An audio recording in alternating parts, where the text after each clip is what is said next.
د لوی او سپېڅلي څښتن تعالی په نامه درنو لیدونکو سلامونه، وخت مو په خیر. یو ځل بیا مو سهار نیکمرغه هیله ده چې ټول روغ جوړ اوسئ او یو ښکلی سهار مو پیل کړی اوسي.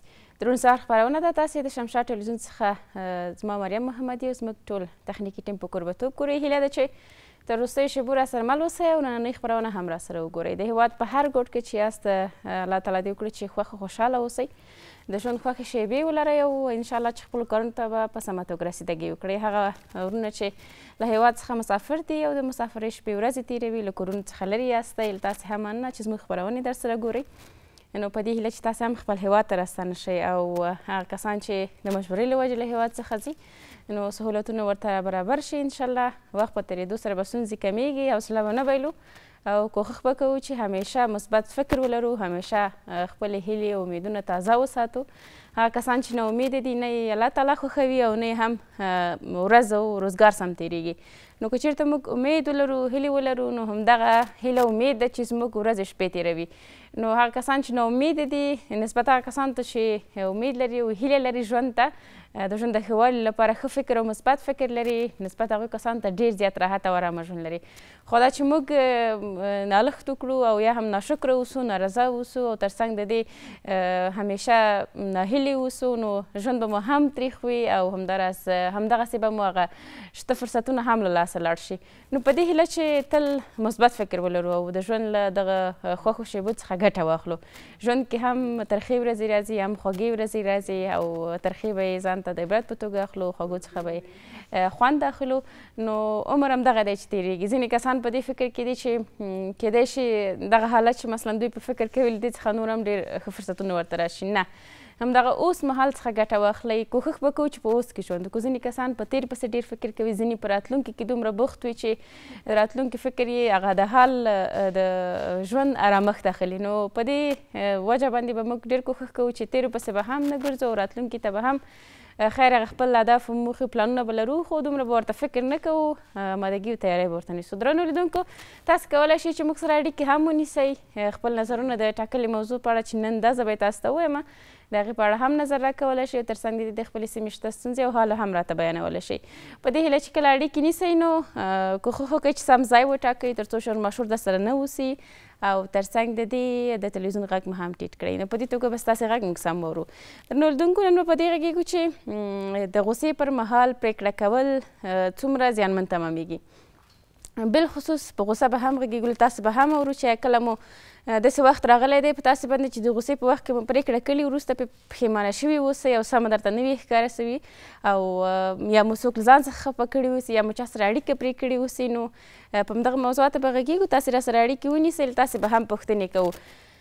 ښه، نو مخکې له دې چې زه نورې خبرې وکړم بله اړیکه هم لرو، نو اول ورسره ستړي مه شئ. وکړو بله سلام، وخت په خیر. الله ورنه کوي که غوسه وي، مثال بعضې وخت کې طبي کتابونه هم وایي چې باید که چېرته دی ولاړ شي او که چېرته ولاړ یې باید کښېني او لږ یخې اوبه وڅښي دی تر څو د دا غوسه یا کوم داسې پارېدلی ده دا قراره شي. نو په هر حالات کې یو انسان که څومره غوسه وي نو دې نه مخکې دی باید فکر وکړي که دغه غوسه کول مثال یا هغه کول د په تاوان یا د جامې په تاوان یا د بل شخص په تاوان باندې، نو په دې اساس باندې که څومره یې غوسه وشي باید لومړی خو هغه خبرې ته دی پام وکړي که د غوسې خبره مې باید دی دومره جدي ونه نیسي لکه څومره چې دته پکار وي. نو که چېرته غوسه وکړي نو د ده په تاوان یې وروسته بیا دی به خفه یې ما څه وکړی څه ونه کړم، نو چې وروسته پښیمانتیا ښایي هغې نه دا ښایي چې مخکې په دې خبره باندې سوچ وکړي. ډېره زیاته مننه وروره، کور مو ودان چې اړیکه مو ونیول او خپل نظر مو موږ سره شریک کړ، نو ښه وخت ولرئ تاسې. رښتیا هم درنو لیدونکو، کله به تاسې لیدلي یې چې یو کس غوسه یي نو موږ که د هغې څېرې ته وګورو داسې رنګ یې بدلېږي، سترګې سرې اوړي، حتی د ځینې کسان چې غوسه کې ډېرې چغې وایي او ډېر فشار په ځان راولي نو د هغه د غاړې رګونه هم پړسېږي. نو په دغه ډول باندې موږ هغه کس چې غوسه دی هغه ته نرمل او عادي انسان نه شو ویلی په هغه وخت کې. یعنې هغه باندې یو داسې حالت راغلی دی چې هغه رښتیا هم څوک وایي که نه چې غوسه نیم لیونتوب دی. نو هغه د یو ډول لیونتوب په حالت کې دی چې هغه نه پوهېږي څه وایي څه کوي، یعنې کنټرول نه لري په ځان باندې پوره. نو په خپله غوسه داسې ده یو ډول لکه د انسان لپاره په زړه کې سکروټه چې دا ډېر شدید حالت دی د انسان لپاره. هغه وخت کې انسان نه پوهېږي چې څه ډول له چا سره برخورد وکړي، څه ډول دغه اړیکو متقابل احترام وساتي، څه ډول په خپل ځان کنټرول ولري، څه ډول خپلې خبرې آرامې وکړي. نو دغه وخت کې موږ ته پکار ده که چېرته ولاړ اوسو، کښېنو، یعنې خپل حالت ته تبدیل ورکړو، تغییر ورکړو. نو که چېرته مو څنګ ته اوبه وڅښي، یو ګیلاس اوبه وڅښو او لکه په ارامه ساه واخلو، وروسته له هغې خپلو خبرو ته دوام ورکړو. خو یو څه بل هم شته، له اړیکې وروسته به ورسره پرې غږېږو دې لپاره چې لیدونکي اړیکه نیسي، اړیکه پرې نه شي. بلې سلام، وخت په خیر. بلې السلام علیکم. وعلیکم السلام. ورور څوک او له کوم ځای مو اړیکه نیولې؟ ښه، اړیکه پرې شوه. مننه وروره چې اړیکه مو نیولې وه. ښه وخت ولرئ. نو خبره مو تر دې کوله چې ځینې وخت یو مقابل کس خو غوسه وي، نو هغه نه خو ګیله نه کېږي چې د غوسې په حالت کې دی. دغه بل شخص چې دی ورسره دی، نو دی له هغه نه هم ډېر زیات له هغه سره جدي برخورد کوي، چې په دغه ډول د مقابل شخص غوسه نوره هم راپارېږي او همدا دی چې حتی خبره تر شخړې، جنګ او مرګ ژوبلې او زخمي کېدو پورې رسېږي. نو دغه حالت ته باید موږ پام ولرو. لکه څنګه چې حضرت عمر رضی الله تعالی عنه فرمایي چې ژباړه د غوسې پیل چې دی نیم لیونتوب دی او پای پښیماني ده. رښتیا هم همداسې دی. کله چې موږ غوسه پیلوو، یعنې دا چې موږ داسې د لیونتوب په حالت کې یاستو، خو کله چې موږ هغه غوسې حالت وروسته فکر کوو له ځان سره، هغه ډېرې خبرې مو چې کړي، یا کوم برخورد مو چې کړی، کوم چلند مو چې چا سره کړی دی، هغه ډېر زیات یعنې موږ په پښیمانه یاستو. خو حال دا چې هغه پښیماني بیا ګټه نه لري. کله چې یو انسان کار ترسره کړي، د یو چا زړه خفه کړي، اړیکې خرابې کړي له خپلوانو سره، یا له کورنیو سره، یا له ملګرو سره، او یا هم یو چا ته چې هغه د ټولنې یو غړی اوسي سپکاوی وکړي، بدرد ووایي، نو هېڅکله وروسته له هغې څخه کومه دغه پښیماني چې ده کړې ده هغه په درد نه خوړل کېږي. نو همیشه باید پام ولرو. د غوسې خطرات ډېر دي.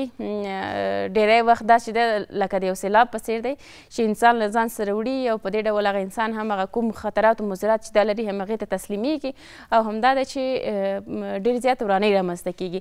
په دې کې حتی د کورنیو د غړو ترمنځ بېلتون رامنځته کېږي، د کورنیو د غړو ترمنځ خفګان رامنځته کېږي چې هغه کلونه دوام کوي. تر څنګ د دې د خپلوۍ اړیکې له منځه وړل کېږي چې حتی داسې کسان موږ لیدلي چې په کلونو له یو بل سره نه غږېږي، اړیکې یو بل سره نه پالي. نو همدا ده چې هغه انسان ته یو ډول داسې کس په توګه کتل کېږي چې له هغه څخه ټول درېواله غوره کوي، په دې سبب چې هغه غوسه کېږي او خلک نه غواړي چې د هغه غوسې ښکار شي.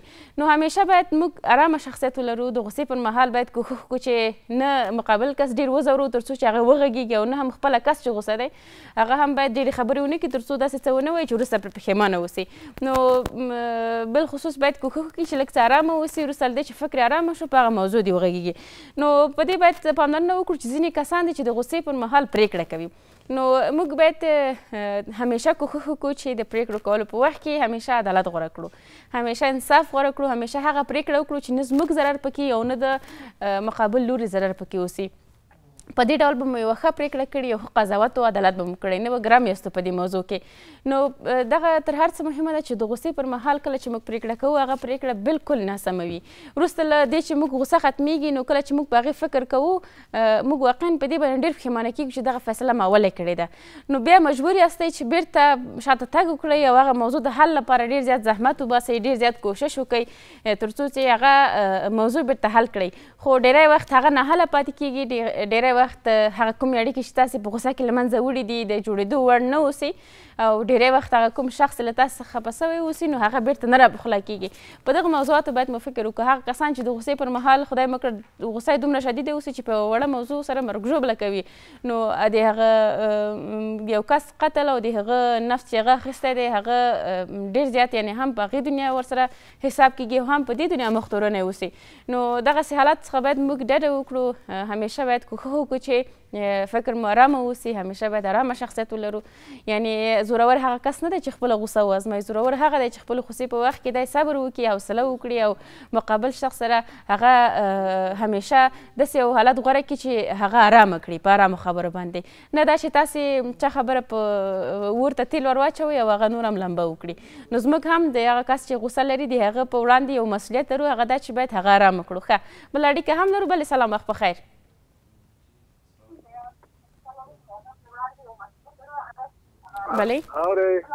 بله سلام وروره، وخت مو په خیر. السلام علیکم. وعلیکم سلام. څوک او له کوم ځای مو اړیکه نیولې؟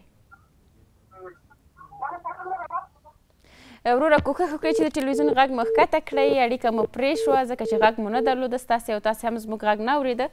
هغه کسان چې موږ سره اړیکه نیسئ کوښښ وکړئ چې د ټلویزیون غږونه مو ښکته کوئ. موږ همیشه دا تاسو ته یادونه کوو که چېرته غواړئ زموږ د خپرونې لیواله یاستئ، خپرونه مو وګورئ، نو کولی شئ چې زموږ د روڼ سهار په یوټیوب چینل کې وګورئ. هلته در سره ټوله خپرونه نشري کړي. وروسته له دې اوس خو ژوندۍ بڼه باندې ده، د ورځې په لړ کې تر څنګ د دې فیسبوک پاڼه هم لرو، نو په هغې کې هم خپرېږي، هلته یې لیدلی شئ او خپل غږ هم پکې اورېدلی شئ. نو کله چې اړیکې نیسئ کوښښ وکړئ چې ټلویزیون غږ ښکته کړئ. نو درنو لیدونکو نن هم موضوع دا ده چې آیا تاسې کله هم د غوسې پر مهال پرېکړه کړې ده او یا کوم څوک په کور کې داسې لیدلي یا له ملګرو څخه مو چې وروسته پښیمانه شوي وئ، نو په دغه موضوع راسره غږېدلی شئ، خپل نظر راسره پرې شریکولی شئ، اړیکې ونیسئ. خپرونه مو په ژوندۍ بڼه ده، موږ به هم ستاسې اړیکې ته ځواب وایو، خبرې به مو اورو. نو همیشه باید په دې کوښښ وکړو چې له غوسې کار وانخلو. غوسه داسې یو توند غبرګون دی چې انسان په هغه وخت او په هغه مهال کې چې په غوسه کې وي په ځان نه پوهېږي چې زه څه کوم. موږ ډېری وخت داسې خلک لیدلي دي چې حتی د ماشومانو په وړه موضوع له یو بل سره نښتي دي، غوسه ډېره شوې ده، یو بل سره د ګاونډیانو اړیکې خرابې شوي دي، حتی د ورونو اړیکې یو بل سره خرابې شوي دي. په دې موضوع به غږېږو، خو اوس اړیکه لرو چې پرې نه شي. بلې سلام، وخت په خیر. السلام علیکم، عزت الله خبرې کوم له کندوز ولایت. وروره سهار مو په خیر. وعلیکم سلام. هیله ده چې ښه اوسئ. زموږ د خپرونې موضوع مو که اورېدلې مهرباني نظر پرې ورکړئ. خپله فکر کوم خو کله چې دا سړی غوسه کېږي دغسې دي دا زموږ په هېواد افغانستان کې ډېر خلک ژر غوسه کېږي چې دا خلک چې دی زه چې خپله فکر کوم دغه ټول تاثیرات د دغه جنګو بلبختۍ دي او د دغه ناخوالو دي او د اقتصاد د کمزورتیا د وجې دا خلک ډېر ژر غوسه کېږي. په کور کې که یو مشکل هم جوړېږي د وجې جوړېږي کوم خلک ماړه وي او تعلیم یافته هلته دغه ناخوالې ډېرې کمې وي. نو دغه زموږ په ملک کې دغه ناخوالې ډېرې دي، ولې چې موږ ګرځېدلي مثال نورو ګاونډیانو هېوادونو ته هم تللي دغه مشکلات هلته نشته لکه خپله چې په افغانستان کې ډېر دي. کله هم داسې شوي دي وروره چې خپله غوسه سوي اوسئ یا مو کومه پرېکړه کړې وي یا مو کوم عمل کړی وي چې وروسته پرې پښیمانه شئ؟ دا خو زه درته څه وایم خو چې هر څه کېږي زه خپله ورسره مخ شوی یم دغسې یعنې کار څخه، خو پس بیا مې پښیماني کړې ده او زه چې خپله فکر کوم دغه د اقتصاد او د ناخوالو څخه یعنې نور هېڅ مشکل نشته. کله چې اقتصاد برابر وي یعنې ښه مو بره دغه ناخوالې چې نه رامنځته کېږي په دې چې هر څه برابر وي په چوکاټ کې. کله کور کې کمزورتیا وي د کور یو خبرې بس برداشت یې نشي کولی، کله بس نو دغه ناخوالې چې پیښې وي دغه وجې پیښې. ډېره زیاته مننه وروره، کور مو ودان چې ښکلی نظر مو راسره شریک کړه. ښه وخت ولرئ. ښه، له ورور څخه مننه کوو، خپل نظر شریک کړ. رښتیا همدا هم یو څه ونډه لري. د ورور نظر دا و چې دغه څو لسیزې کومې ناخوالې چې پېښې شوي دي او کوم وضعیت چې زموږ د هېوادوالو په ذهن باندې ډېر تاثیر کړی دی، دا هم یو لامل د دې کیدی شي چې ډېری وخت موږ بې صبره یاست او غوسه کوو. نو دا هم یو څه ربط لري له دې موضوع سره، خو مسله دا ده چې کله چې یو څه شتون ولري په ژوند کې نو ښه دا ده چې موږ ځان ورسره عادت کړو، له عادت تر څنګ خپل ځان سره او د ژوند په رویې او طریقې کې تغییر راولو. که نه داسې نه اوسي نو همیشه به په کور کې جنجال نه وي. ډېری کورونه به مو لیدلي چې د کورنیو د غړو اړیکې ډېرې کمرنګه اوسي. حال دا چې کورنۍ هغه ځای دی چې تر هر بل ځای څخه باید په هغې کې اړیکې ډېرې صمیمي، ډېرې دوستانه، ډېرې د ملګرتیا اړیکې اوسي او تر بل هر چا یو بل ته باید موږ ډېره حوصله وکړو. خو برعکس ځینې وخت داسې پېښېږي چې خاوند ښځې ته ډېره غوسه کوي او یا هم ښځه خاوند ته یا هم خوا ښینګور ته او یا هم ورته داسې نور مسایل چې په څنګ کې د دوو کورنیو ترمنځ شخړه رامنځته کېږي او همدا ده چې اړیکې خرابېږي، د څو کسانو ژوند کې تریخېږي. نو غوسه ښې پایلې نه لري. دا هغه څه دي چې یعنې ډېر یو ترخه پایله لري او موږ بیا نشو کولی چې دغه ترخې پایلې بیرته هغه خپل لومړني حالت ته راوګرځوو تر څو هغه په خوږو بدل شي. نو تل باید کوښښ وکړو چې کله یو کار ترسره کوو د هغه په وروستیو عواقبو او پایلو هم فکر وکړو. خو که چېرته موږ له هغه کسانو څخه اوسو چې سمدستي برخورد کوو، سمدستي غبرګون ښیو، سمدستي جدي کیږو، سمدستي غوسه کیږو، نو په دغه حالت کې بیا فکر نه کوم چې موږ د ټولنې یو ښه غړی اوسو یا د کورنۍ لپاره یو ښه مسؤله شخص اوسو، او یا هم د دې ترڅنګ هغه ځای کې چې موږ کار کوو حتی ځینې کسان دي چې د غوسې او د توند غبرګون له امله یې خپلې دندې له لاسه ورکړي دي، نو له خپلو همکارانو سره تیز او توند چلند کوي، او یا هم دا چې هغه ته یو غوسهناک شخص ویل کېږي، یا هم دا چې خپله یو کس چې غوسه لري هغه په دې معنی چې بې صبره او بې حوصلې انسان دی. نو کله چې یو انسان بې صبره شي، بې حوصلې شي، نو هغه ته په ټولنه کې هم خلک کم ځای ورکوي، په کاري ځای کې هم خلک ترې یو ډول ویره لري، او په کورنۍ کې هم حتی د کورنۍ غړي نه غواړي چې هغه سره ډېر داسې خبرې او تکلم وکړي تر څو هغه سره کومه غبرګون دې رامنځته نه شي. نو موږ باید تل کوښښ وکړو چې ښه روابط ولرو، ښې اړیکې لرو، له غوسې لرې. ښه، بله اړیکه هم لرو. بلې سلام، وخت مو په خیر. السلام علیکم. وعلیکم سلام. ورور څوک او له کوم ځای مو اړیکه نیولې؟ ډېره ښایسته موضوع مو ټاکلې ده. الله دې تاسو ته اجر درکړي. د قهر او د غوسې خبره ده، الله جل جلاله والکاظمین الغیظ، او چې خورونکي د قهر وي، والعافین عن الناس، او عفو کوونکي وي له خلقو ته. او پیغمبر علیه السلام حدیث ده، وایي تاسو کې پهلوان هغه سړی ده چې کله د باندې شیطان غلبه وکړي او دی هغه خپل قهر او غوسه وخوري، نو الله جل جلاله هم وایي تاسې خورونکي د قهر ته او عفو وکړي خلقو ته. نو دا ډېر یو نیک کار ده او ډېر ښه کار ده. او چې کله انسان باندې شیطان غالب شي او شیطان ور باندې حمله وکړي، نو دی د اعوذ بالله من الشیطان الرجیم وایي، له ده نه به دا قهر هم لاړ شي او دا غوسه به هم ترې نه لاړه شي. الله پاک به ور باندې رحم وکړي. بله، ډېره زیاته مننه وروره. کور مو ودان، ډېرې ښې خبرې مو وکړې او ډېر ښکلی نظر مو شریک کړ. ښه وخت ولرئ. ورورو اړیکه نیولې وه، خپل نظر یې شریک کړ. رښتیا نو له غوسې څخه منع راغلې ده، هم په حدیث شریفو کې او هم د دې ترڅنګ په قرآني مبارکو آیاتونو کې. نو موږ باید هغه څه چې خدای تعالی منع کړي اوسي له هغې څخه ډډه وکړو، ځکه همیشه هغه څه چې خدای تعالی منع کړي دي په هغې کې د انسان خیر وي، په هغې کې د انسان ګټه وي، په هغې کې د انسان نفع اوسي. هغه څه چې بیرته یې په کولو امر کړی هغې کې هم ګټه اوسي. نو باید له دغه موضوعاتو څخه چې زموږ په ټولنه کې یو څه مروج شوي دي او ډېر عادي ګڼل کېږي، په داسې حال کې چې ډېرې بدې پایلې لري، له دې څخه ډډه وکړو. د دې ترڅنګ ښه بله اړیکه هم لرو، ځکه چې لیدونکي اړیکه نیسي نو کریډټ هم مصرفېږي، په تمه نه شي. بلې سلام، وخت مو په خیر.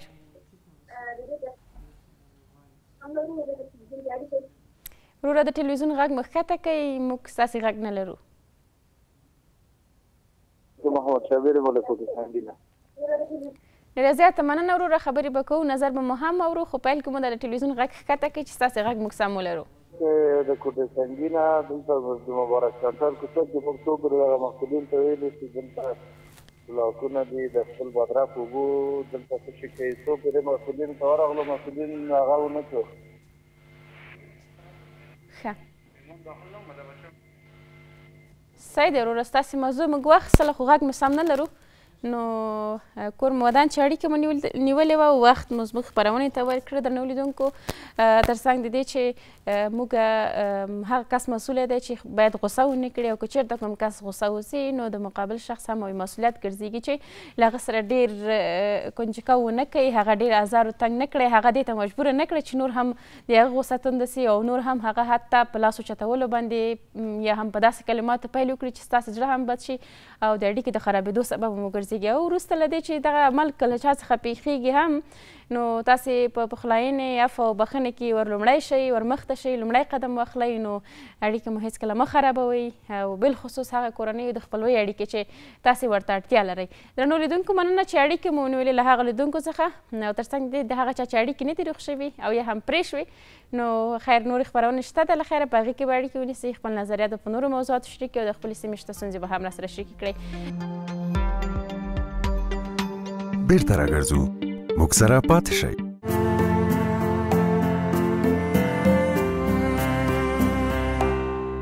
د هم ښه راغلاست درنو لیدونکو. ډېره زیاته مننه چې تر دې دمه راسره ملتیا کړې ده. تازه سلامونه هغه لیدونکو ته چې اوس مهال زموږ له خپرونې سره یوځای شوي دي او تکل د دې لري چې خپرونه راسره تر وروستیو شی به وګورئ.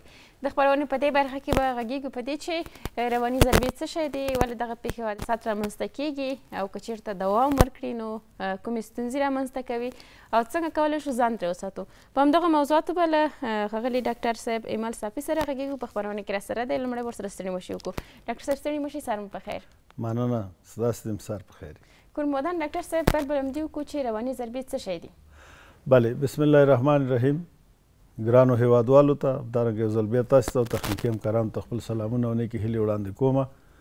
الله پاک دې وکړي چې ټولو په ګډه یو ښه سهار پیل کړی د هیواد د پرمختګ په لورې باندې. د هغې ورځې په خبر اورېدو سره چې زموږ هیواد د نورو هیوادونو سره د سیالو هیوادونو سره په قطار کې ودرېږي او پرمختګ وکړي. ډېره مهمه موضوع ده. متاسفانه زموږ په هیواد کې 45 کلنه جګړه چې همیشه د نورو لخوا نه تحمیل شوې ده، ډېرې زیاتې رواني ستونزې رامنځته کړي دي چې د هغې د جملې نه یوه هم رواني ضربه ده یا رواني تراوما چې ورته وایي، سایکالوجیکل تراوما، رواني ضربه. نو نن غواړو چې په دې باندې لږ وغږیږو. په دوه حالتونو کې رامنځته کیږي. یو طبیعي حوادثو په نتیجه کې چې مثلا هلته زلزلې وي، زلزله واقع شوي وي، یا دا ده چې طوفانونه وي واقع شوي وي، سیلابونه رامنځته شوي وي، خلکو کورونه وران شوي وي، خپل جایداد او دارایي د لاسه ورکړي وي، او یا د ورسوځېدنې په حوادثو کې چې دغه طبیعي حادثې دي. که څوک په دې کې ګیر پاتې شوی یا د دې شاهد پاتې شوی او دغه مشکلات لیدلي یا خپل مرګ په خپلو سترګو لیدلی چې مرګ دې ته په څو قدمي کې قرار لري، نو دوی په روان باندې داسې اغیزه کوي لکه یو رواني ضربه یا رواني تراوما یا یو رواني ګزار. چې فرق باید په دې کې وشي. یو رواني سټرس دی، موږ تاسو ټول د سټرسونو سره موجي، رواني فشار سره موږ بیا کولی شو چې هغې په مقابل کې مقاومت وکړو یا فشار ته جواب ووایو. هره ستونزه یو رواني فشار دی، خو د حل لارې ورته شته دی او مختلفې درجې لري. اما تراوما داسې یو څه دي چې د وحشتناک حوادثو شاهدان پاتې شوي اوسو. او بل طبیعي مسایل دي چې د انسان په لاس رامنځته شوي، چې مخکې ما اشاره ورته وکړه چې د جنګ او جګړې په حالت کې ګیر پاتې کېدل، د کورنۍ د غړو د لاسه ورکول په فجیع شکل باندې، او یا خپله شکنجه کېدل، او یا دا چې جنسي تجاوز، جنسي تیری چې په چا باندې وشي او د هغې قرباني پاتې شوی. دا وروسته د رواني یا روحي ضربې یا تراوما سره مواجه پاتې کیږي او بیا دغه حالات د په روان باندې په مختلفو ابعادو باندې، په مختلفو برخو باندې، د په افکارو باندې، د په احساساتو باندې، د په حافظه باندې او د په بین الفردي اړیکو او روابطو باندې متاسفانه ډېر بد گزار کوي او په دوامداره توګه پاتې کیږي.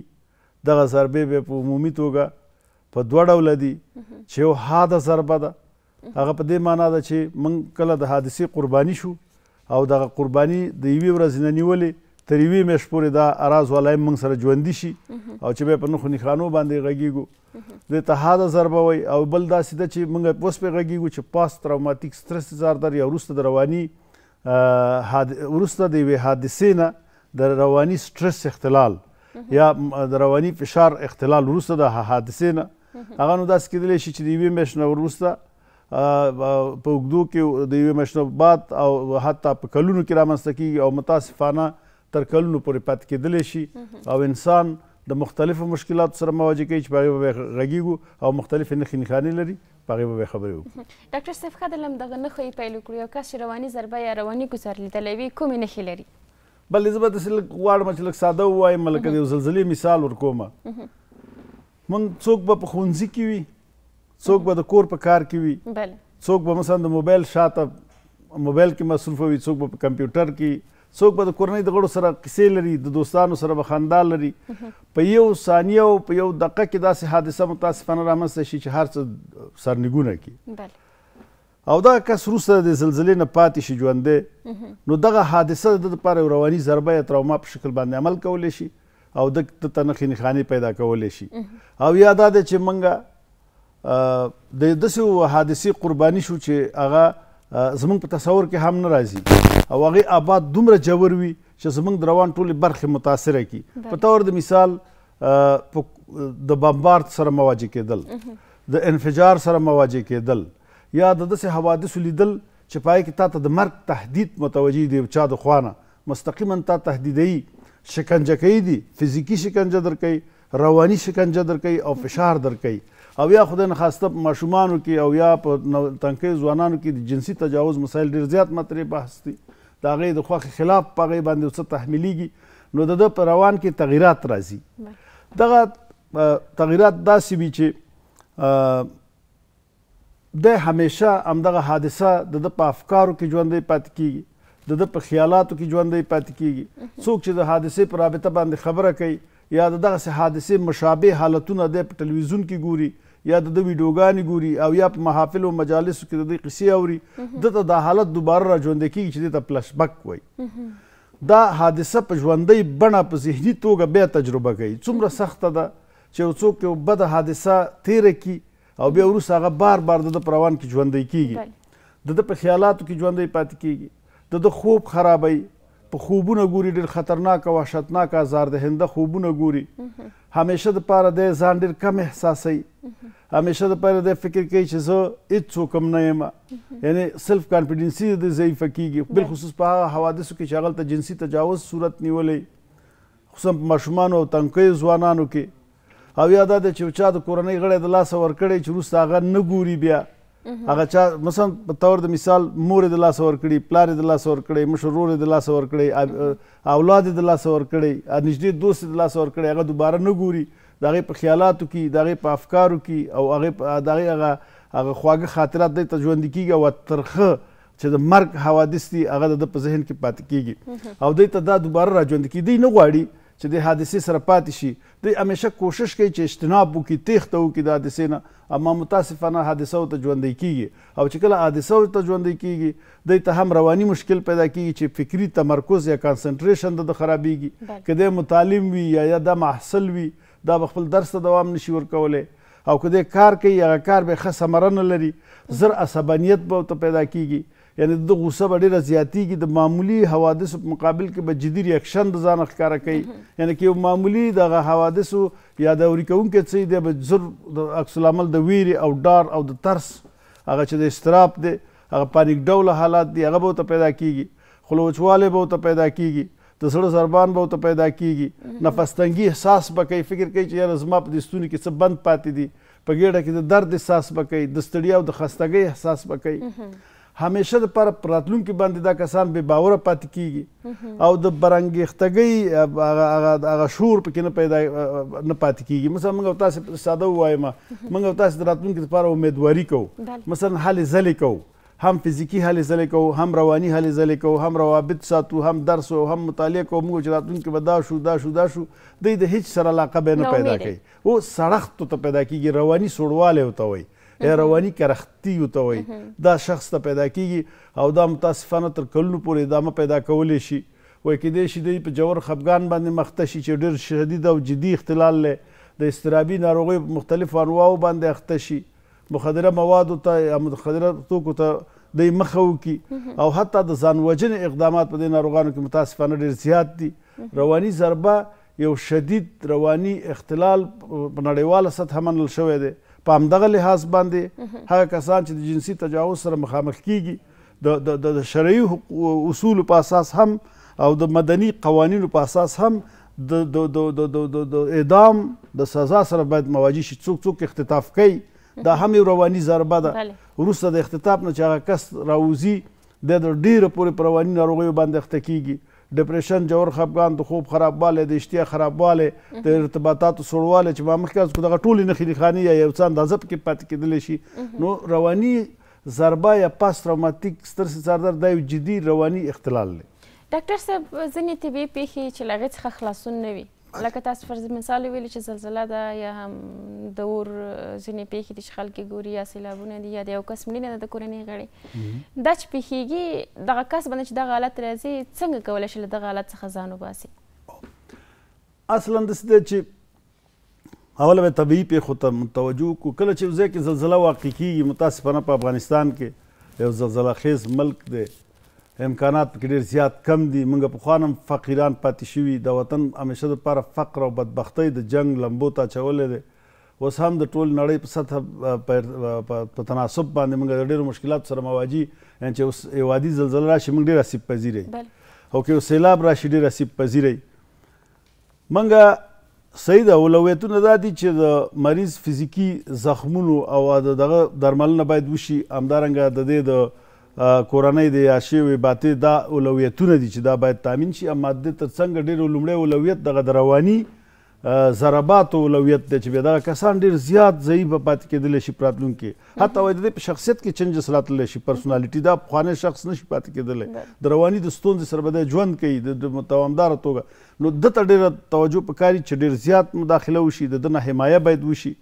هغه بازماندگان چې کوم دي، هغه اطرافیان چې کوم دي، او هغه کسان چې په صحي بخش کې کار کوي، بالخصوص د رواني حمایه او روان درماني یا روان درملنې ته ډېره زیاته اړتیا لري، تر څو د دغه بحراني حالت نه چې دغه رواني ضربه ده د دې نه دی راوځي او د دغه ضربې او دغه حوادثو سره دی داسې عادت ورکړل شي چې دی فکر وکړي چې دا یو پروسه وه او تېره شوه او په راتلونکي باندې امیدواري ورته ورکړي چې هغه د روان درملنې خپل کارونه دي. اما د خپله د شخص مکلفیتونه هم شته دی چې د خپل ذهن باید خالي کړي، ټولې مسلې ځان سره ونه ساتي. په ډېرو مواردو کې داسې کېږي چې دا حوادث ځان سره ذهن کې ساتي، دغه خاطرات ځان سره ذهن کې ساتي او خپلو سره لوبېږي، خپلو اطرافیانو ته یې نه وایي. موږ یو طریقه لرو میتود ایموشنل ابریکشن ورته وایي یا تخلیه د هیجان. اوس زه تا ته یو ساده مثال وایم، خدای نخواسته یو فشار سره مواجه، خو دا فشار یا غم خدای نخواسته یا یو مشکل تا سره دی، تا ځوروي، خو که ته یو خپل دوست ته ووایې، که ته خپل اطرافیانو ته ووایې یا د کورنۍ غړو ته ووایې، نو تا باندې دا بار ډېر زیات سپکېږي او په نتیجه کې هغوی تا سره کومک هم کولی شي، ځکه تا ته مشوره درکوي. نو د کورنۍ د غړو مکلفیتونه دي، د اطرافیانو مکلفیتونه دي، او د څوک چې په راس کې د نظام او بالخصوص په صحي چارو کې کار کوي د هغوی خو ډېر زیات مکلفیت دی، ځکه په نوره نړۍ کې چې کله دا طبیعي حوادث واقع کېږي، خاص د روان درملنې خاص ټیمونه په دې کې انوالف کېږي یا داخلېږي، شاملېږي چې هغوی د کومک د خلکو سره وکړي.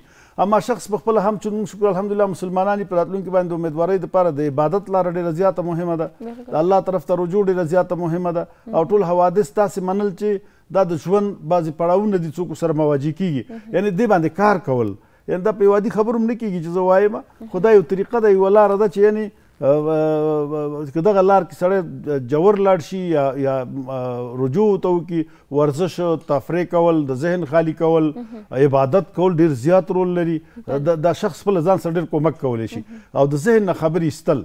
بعضې مسایل داسې هم په جنسي تجاوزاتو کې متاسفانه ډېرې پټې ماشوم سره نوجوان سره دا موضوع پاتې کېږي.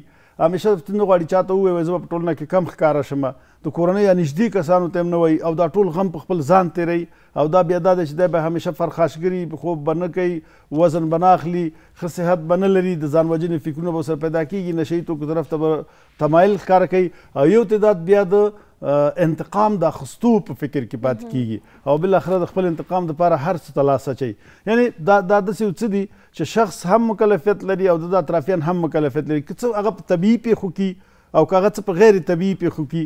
موږ او تاسې زموږ هېواد ما مخکې یاد کړو چې 45 کلن جګړې ډېر ځپلی دی، ډېر خلک د رواني ضربو سره مواجه شوي دي، د شپې خوشحاله پاتې شوي دي، سهار چې راپاڅېدلي دي، مثلا سهار چې شپې نیمه شپه پرې بمونه اچول شوي دي، د کورنۍ غړي د لاسه ورکړي دي، خپلې مړي لیدلي دي، د کورنۍ هغه عزیزان یې لیدلي دي چې په ډېر بد حالت کې دي، او یا دا ده چې مثلا د انفجار سره مواجه شوي دي، په خپله په حادثه کې پاتې شوي دي، او یا دا ده چې هلته د کورنۍ غړي د لاسه ورکړي دي په ډېر فجیع شکل باندې، او یا دا چې مثلا نیول شوي دي، شکنجه شوي دي، رواني شکنجې ورته ورکول شوي دي، چې دا هم رواني ضربې دي، رواني تروماګان دي چې پاتې شوي دي. یعنې موږ د طبیعي موږ هم د غیر طبیعي حوادثو سره مواجه متاسفانه چې سیلابونه تاسې د څو ورځو کې ولیدل، او هم د او مخکې د هغې نه هغه زلزله د هرات چې وه متاسفانه، او د هغې نه مخکې په پکتیکا کې چې دا کومې زلزلې واقع شوي وې، دا اوس سیلابونه چې دا طبیعي مشکلاتو سره متاسفانه مواجه، او د 45 کلنې جګړې سره مواجه چې مختلفې رواني ضربې موږ تجربه کړي دي. نو که چېرته دا تداوي نه شي بیا ډېر مشکلات نور هم رامنځته کولی شي.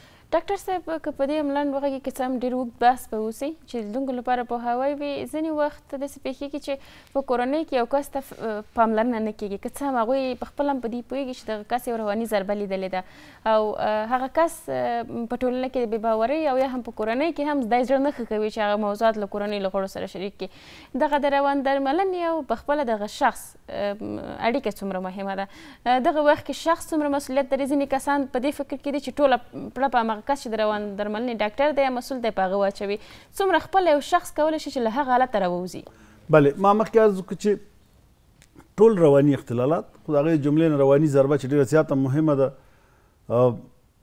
دا یوازې یو شخص مکلفیت نه دی او هغه شخص چې کوم یو د مشکل سره مواجه شوی د کورنۍ غړي کاملا باید د هغې نه حمایه وکړي فیملی سپورټ ډېر زیات مهم دی د ده نه حمایه وکړي تر څو دغه بحراني حالت نه راوځي که ونوځي دا کلونو پورې د په روان کې دا حالت پاتې کېږي ما مخکې عرض وکړه چې که چېرته موږ یوه حادثه وګورو څومره دردناکه ده چې بیا دا بار بار زموږ په خاطراتو کې زموږ په افکارو کې زموږ په احساساتو کې پاتې کېږي څومره به ځوروونکې وي نو د کورنۍ غړي هم دا مکلفیت لري چې د نه حمایه وکړي او د ده دغه ذهن خالي کړي او ده ته داسې رواني سپورټ یا حمایه ورکړي عاطفي حمایه ورته ورکړي تفریح ته وهڅوي فعالیت ته وهڅوي سپورټ ته وهڅوي عبادت ته وهڅوي راشه درشه اړیکو ته وهڅوي او دا بېرته په ټولنه کې داخل کړي او د ټولنې سره انوالو کړي ارتباطات او اړیکې ولله ترمیم کړي چې کومې خرابې شوي د اختلال په نتیجه کې همدارنګه چې ته جوړ خفګان یا ډپریشن نښې نښانې زیاتره پاتې کېږي ډاکټر سره په دې برخه کې او همدارنګه خپله رواني ضربه دوا او درملنې ته اړتیا لري چې دوا باید واخلي ناروغ د روان درمانۍ تر څنګ د کورنۍ حمایې تر څنګ په ټولنه کې باید د هغې نه حمایه وشي مثلا د ملګرو دوستانو د خوا نه باید حمایه وشي او څوک یوازې روان درمان یا روان درملنې برخې ډاکټر چې کوم یو دی یا ارواپوه چې کوم یو دی یوازې هغې مکلفیت نه هغه صرف راهنمایي کوي هغه یو کومک کوي نور ټول مکلفیتونه د شخص او د شخص د کورنۍ د غړو دي چې د هغې نه باید حمایه وکړي تر څو چې په نورو جدي رواني اختلالاتو اخته نه شي ډېره زیاته مننه ډاکټر صاحب بیرته راګرځو موږ سره پاتې شئ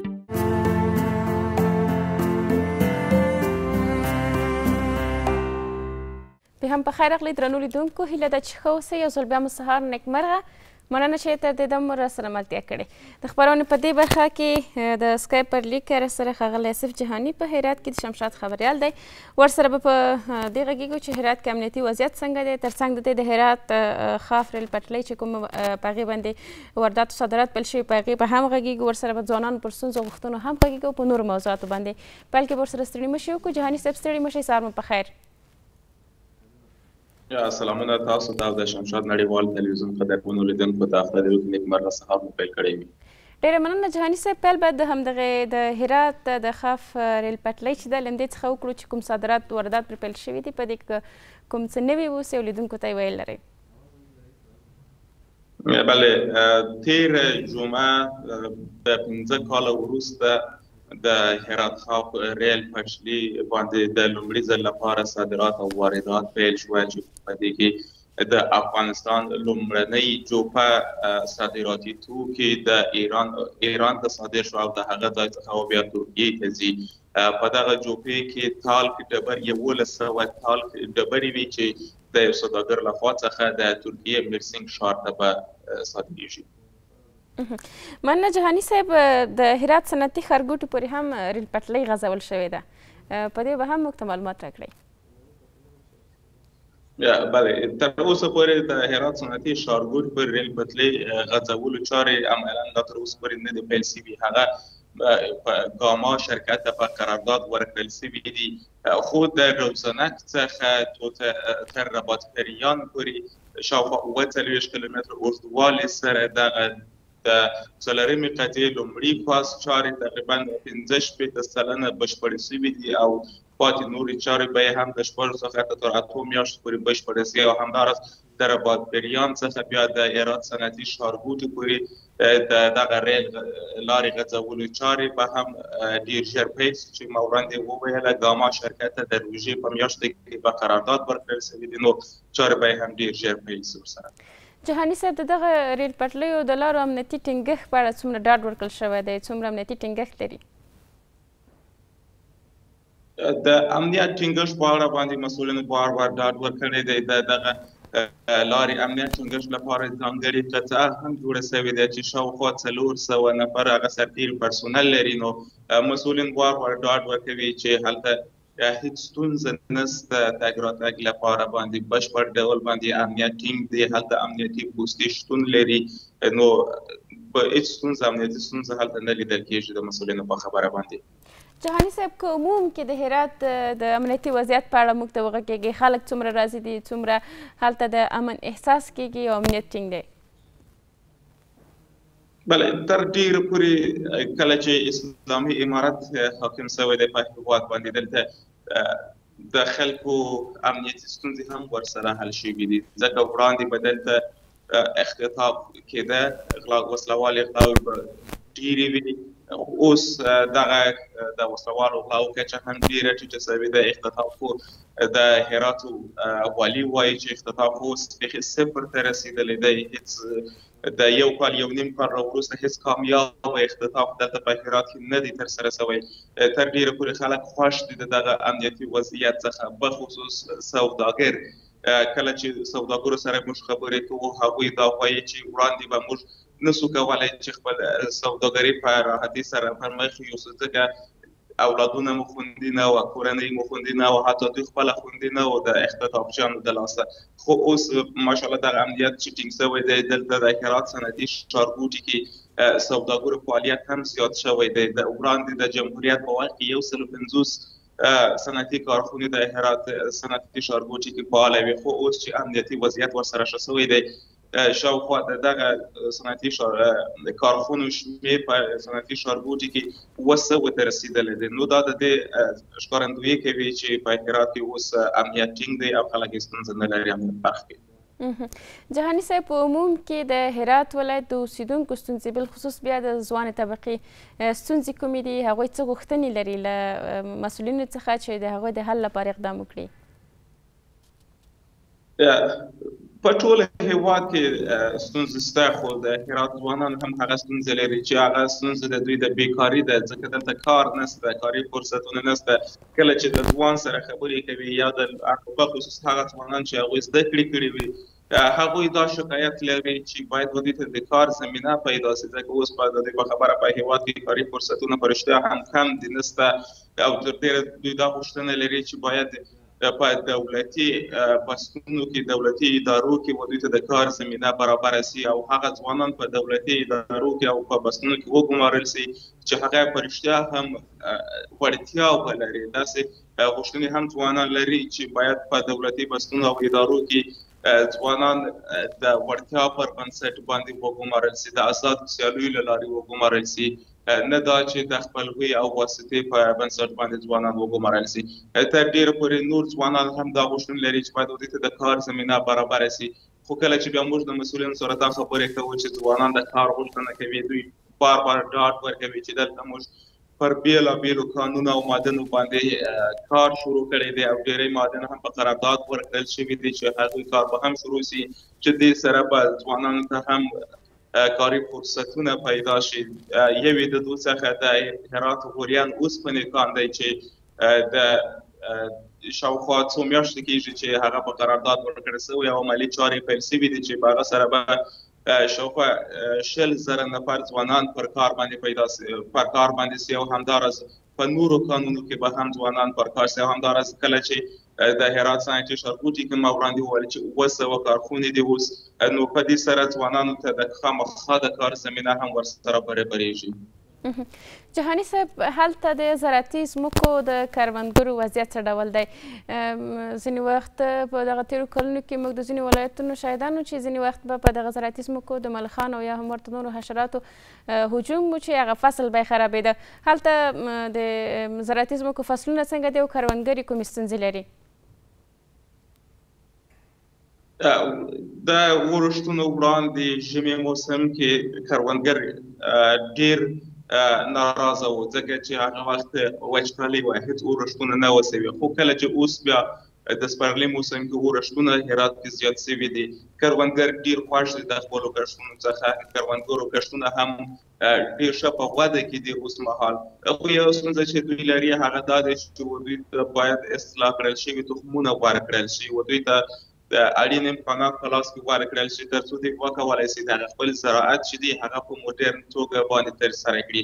او همداراز د ملخانو تاسو یادونه وکړئ چې په فصلونو باندې ملخان راځي. ښه وروسته د هرات درو ولسوالیو کې د ملخانو سیلونه راغلي دي چې هغه د کرنې او مالدارۍ ریاست مسؤلین وایي د هغوی په وړاندې باندې مبارزه شروع کړې ده. هغوی باید ټول د وقوفي کوي او مخه به یې نیسي.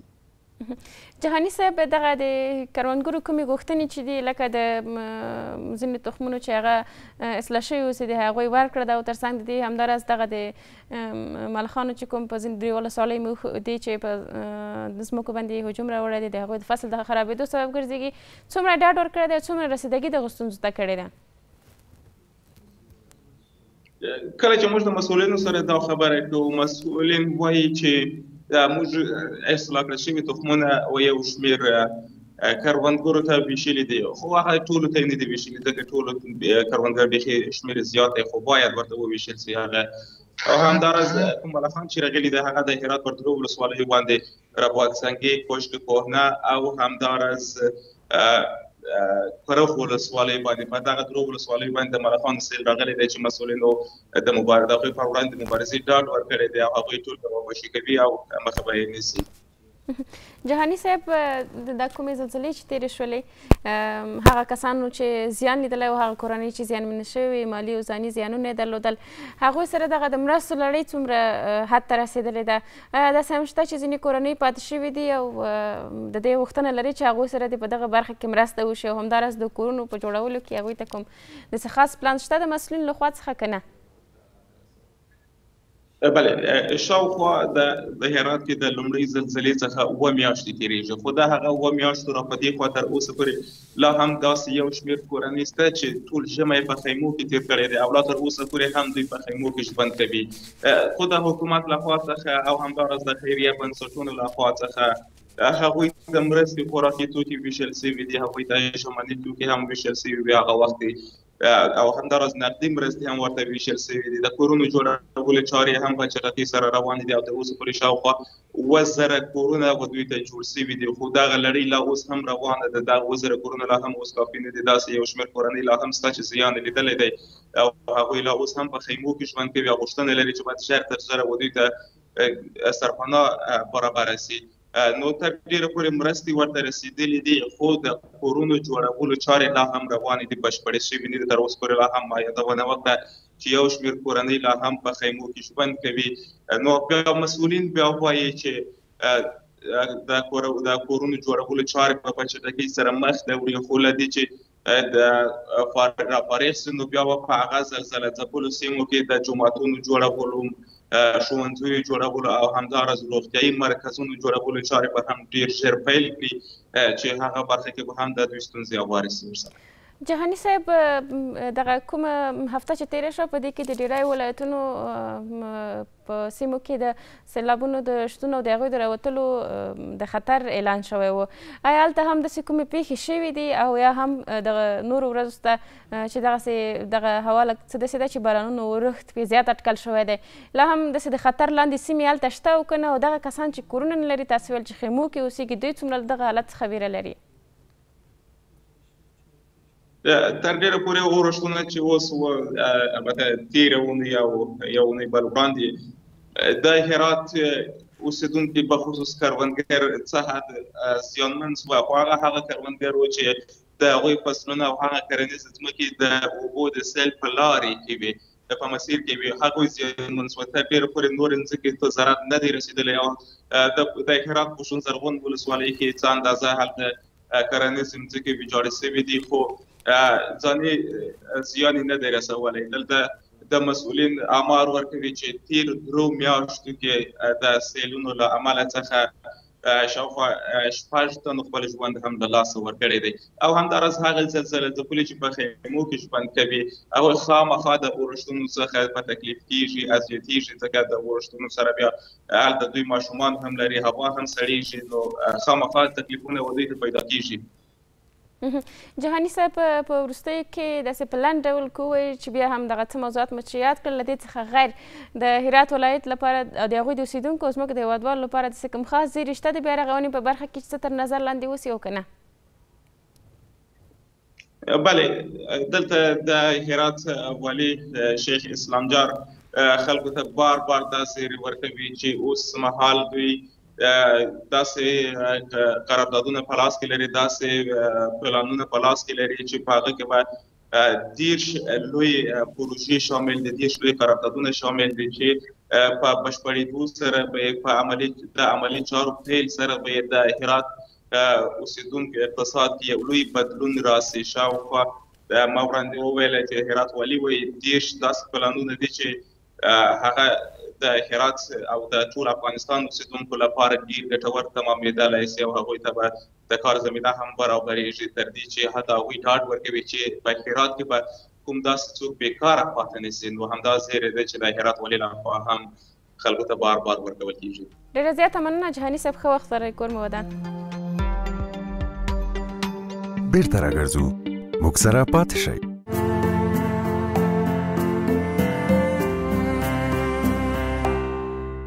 ښه راغلاست درنو لیدونکو یو ځل بیا مو سهار نیکمرغه مننه چې تر دې دمه مو د خپرونې سره ملتیا کړې. د خپرونې په دې برخه کې لکه څنګه مو چې مخکې یادونه وکړله د ملیریا په ناروغۍ به غږیږو ځکه چې د اپریل 15 د ملیریا د ناروغۍ نړیواله ورځ ده نو میلمانه هم په همدغه موضوع را سره غږیږي. اغلی ډاکټر صاحب نګار ننګرهارۍ را سره په خپرونه کې ده همدغه د ملیریا په ناروغۍ به ورسره غږیږي. په پیل کې ورسره ستړي مه شئ وروسته به نورو موضوعاتو باندې ورسره خبرې کوو. ډاکټر صاحب ستړي مه شئ سهار مو بخیر. ژوندی اوسئ. زه هم په خپل خاص سره تاسو ته او د شمشاد ټول همکارانو ته سلام علیکم ورته وایم او د افغانستان ټول خلکو سره رنځېدلي خلک ته مې خپله سلامونه خاص لیږم. خدای دې چې ټول جوړ روغ او باساته اوسئ. ډېره زیاته مننه ډاکټر صاحب که په پیل کې همدغه د ملیریا د ناروغۍ په نړیواله ورځ څه ویل لري او تر څنګ دې چې ملیریا څه ده؟ ملیریا یو پرازیتي مرض دی چې د یو پشه چې خاص پشه ده مهنس پشه ده او دا د انافیل په نوم یادېږي. د دې د چیچلو نه وروسته دورې تفریق له منځه تقریبا 2 هفتې تر 4 هفتو پورې یعنې د انسان د مقاومت د وجود پورې ارتباط لري او دا مرض پیدا کېږي چې دا مرض په نوبتي طبع باندې شروع کېږي. لړزه، دلبدي، استفراقات، ګنګسیت، د عضلاتو درد حتی کله د توري یا د تحال د غټېدو باعث کېږي. د ځیګر ناروغي حتی کومه حالت کې هم راځي.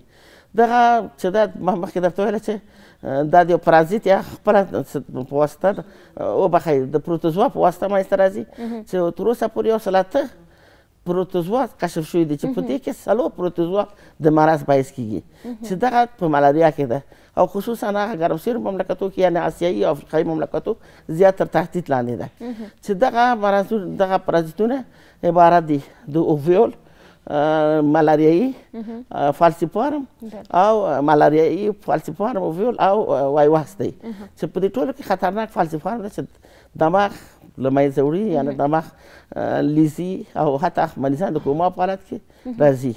څنګه چې یو ریسرچ هم شوی ده په 2014 کې چې تقریبا 2 میلیارده خلک په دې مرض اخته وو چې دا زیاتره د افریقایي ماشومان ژوبل کوم.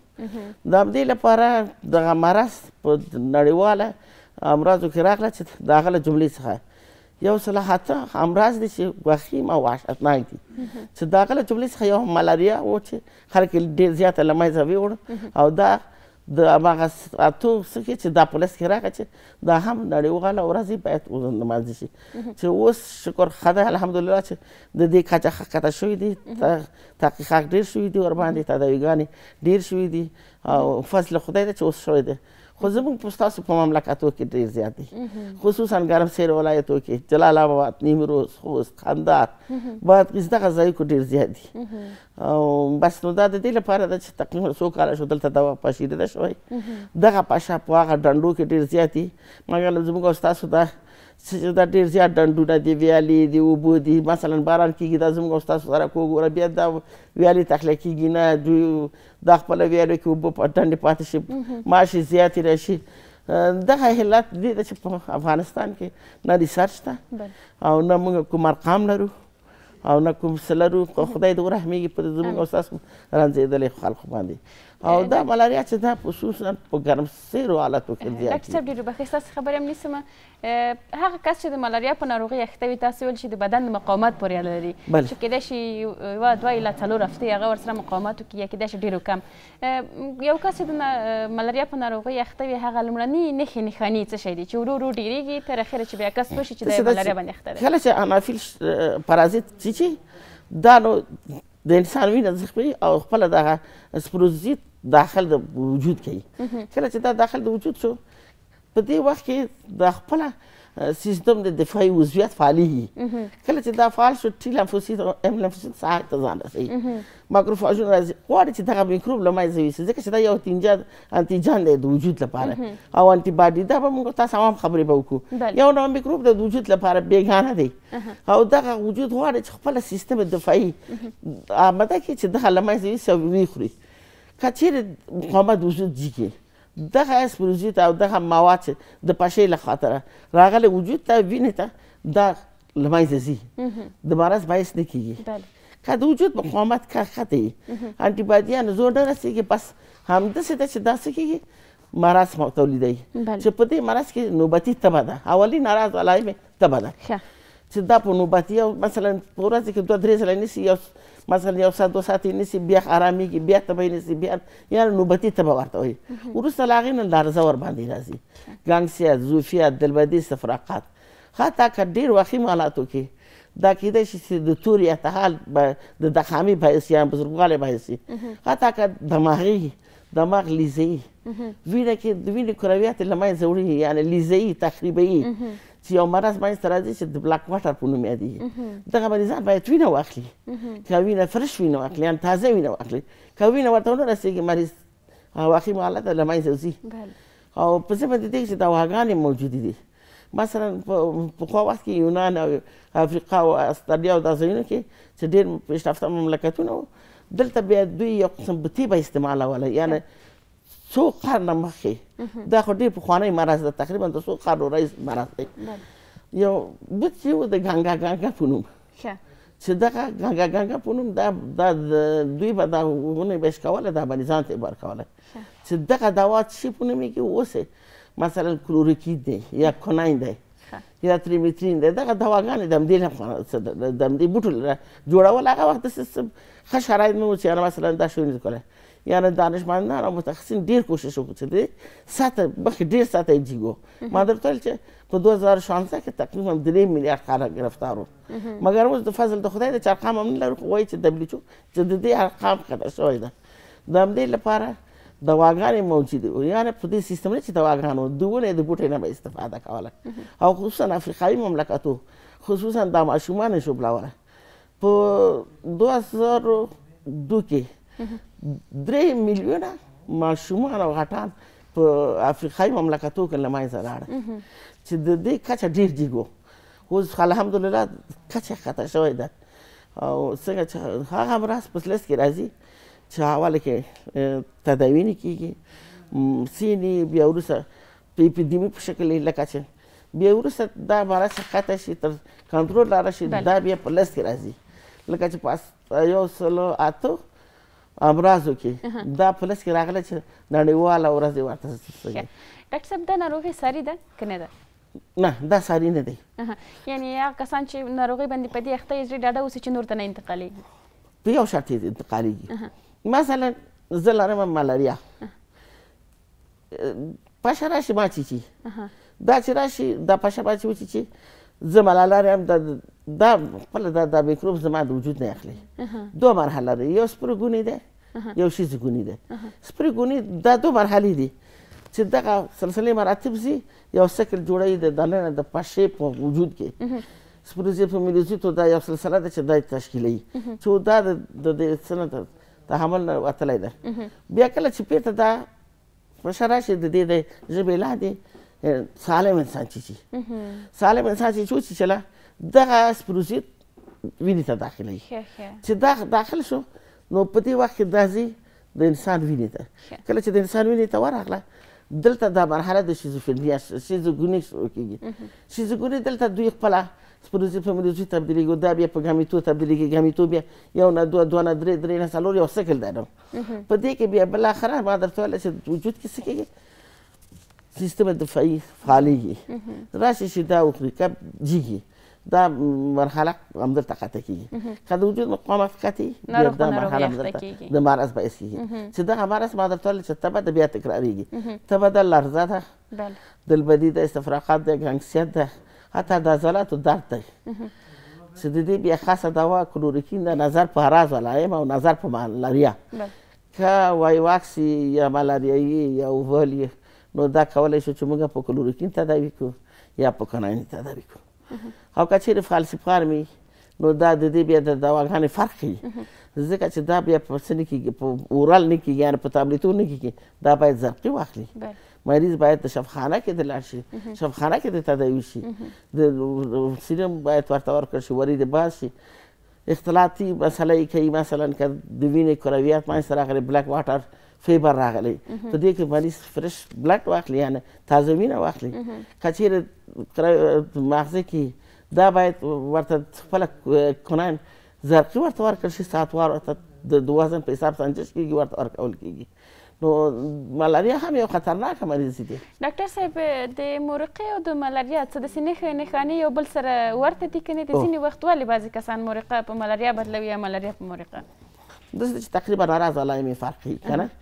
د مورقې او د ملاریا تقریبا عین اراز علایم دی اما تشخیص تفریقي پسې کېږي مورقه چې ده دوامداره تبه لري مګر ملاریا چې ده نوبتي تبه لري او مورقه چې ده همیشه مړی تبي وجود یې همیشه تبوي دا چې مثلا تداوي شي مثلا دوا ورته ورکړل شي بس نو دوا تر کنټرول راځي مګر مورقه که تداوي وشي یو 3 ورځ 4 ورځ پاتې کېږي او بل ما درته چې د تبې مسله ده هغه هم تبه لري دا هم تبه لري خو د دې د ملاریا تبه نوبتي دی دا هغه بیا نه ده دوامدار دی دا هم لرزه هغه هم لرزه دا هم دلبدي استفراقات لري هغه هم دلبدي استفراقات لري دا هم ګنګسیت لري هغه هم ګنګسیت لري منتها تفاوت یې په څه کې ده په میکروب کې ده چې دا یو پروتوزوا دی او مورقه چې ده امتحاني مرض دی او مورقه چې ده ساري هم دی یو بل ته انتقالیږي د هغې لپاره مورقې ته وایي چې مثلا څوک چې مورقه نیسي باید ظرف بیلي قاشق بیلي مایعات زیات واخلي یعنې دواړو کې معاینات دي تداوي فرق دی بله ډاکټر صاحب څنګه کولی شو دغسې ناروغیو مخنیوی موږ وکړو لکه څنګه چې تاسو ځینې مسایلیات کې راځئ یو ځل بیا هم که عامه پوهاوی لیدونکو ته وشي څنګه کولی شو ترې ځان وساتو بهترین لاره خو تشخیص یې ده که نه چې باید څنګه تشخیص شي دا د لابراتوار په واسطه تشخیصیږي د مریض وینه اخیستل کېږي لابراتوار ته لیږل کېږي هلته معلومېږي چې دا مورقه ده که ملاریا یو مسله دویم دا چې هر یو فصل لري بدبختانه چې د مورقې او د ملاریا فصلونه یو شی دی یعنې ګرم هوا به کې راځي مورقه چې ده مورقه هغه نو تبه او داشوینه لري مرض لري هغه انتاني دی او دا چې دا پروتوزوا دی په څه باندې دی چې کله په لابراتوارو ته راځي دا میکروسکوپ لاندې وګوري هلته پرازیت ښکاري دلته پروتوزوا ښکاري دا تشخیص تفریقي ده چې مورقه او ملاریا تشخیص تفریقي کېږي او د دې لپاره چې څنګه یو بل د دې نه ځان وساتو کله چې مریض مورقه تشخیص شو باید هغې ته خو زیات مایعات ورکول کېږي په ضمن د دې کې ګیلاس بشقاب ظرف داشوینه لرې بیل شي باید مایعات ورته زیات ورکړل شي او بس همیشه ورته وایو چې ځلسي شخصي ته د مراعاتو کې دغه شوینه مګر ملاریا دومره خوارې لري چې کله چې دوا د ورکړو دا پروتوزوا تر کنټرول لاندې راځي او بس تداوي مثبته نتیجه ورکوي یوازې د دې چې کوي چې دا فالسیفارم اختلاطي کله چې ملاریا اختلاط ته واوښتو نو په هغه وخت کې لږ تداوي هم سخته ده مریض بسترېږي او په شفخانه کې مننه ډاکټر صاحب کور مو ودان ژوندی اوسئ چې خپرونې ته راغلئ بیرته راګرځو موږ سره پاتې شئ